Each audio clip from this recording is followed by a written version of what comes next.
Hi guys, welcome back to my channel. Today I have my Scentsy Whiff Box unboxing. Keep saying I'm gonna pause it and I keep forgetting to pause it. So here we have the January box, I guess. You can do it by your professional helper. Oh, my professional helper, okay. Wash your worries away. A little coloring sheet. That's cute. Back to Jamie's channel thing. And let's see.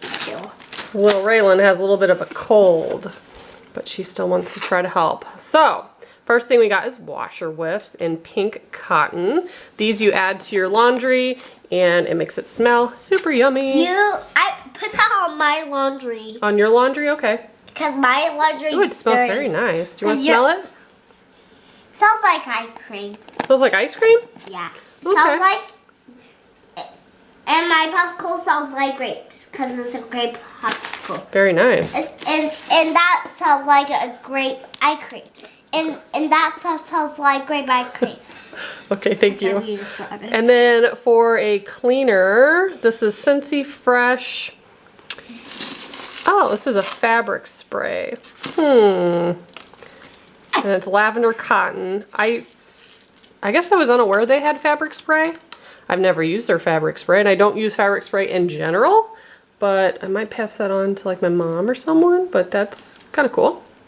What you got, a bar? Yes. Sun Ripened Berry, the scent of the month. I bet that smells amazing. Do you want the first whiff? Yeah.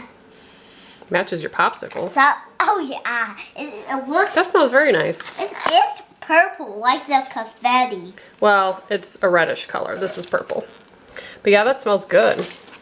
Then we have a dryer disc. I think there's two in here. Yeah, 2 discs, and it's Palm Beach Breeze. You could throw those in with your dryer, with your laundry. I've used those before.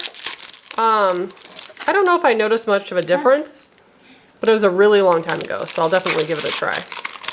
Ooh, throwing stuff. Then we have a couple samples. Pink cotton laundry liquid, both of them. So it's kind of like a little cleaning theme this month. We have laundry liquid and washer whiffs and fabric spray and the dryer discs. Probably would have been a good month for me to skip, but I will definitely use most of these products. But yeah, I don't know. Let's see if I remember to pause next month or not. If not, I will be back to do another unboxing. And if you would like to sign up for the subscription, it's pretty fun. I do have a playlist if you want to see past boxes, and then I do have a link to the girl who I order from. So thanks so much for watching. Bye guys.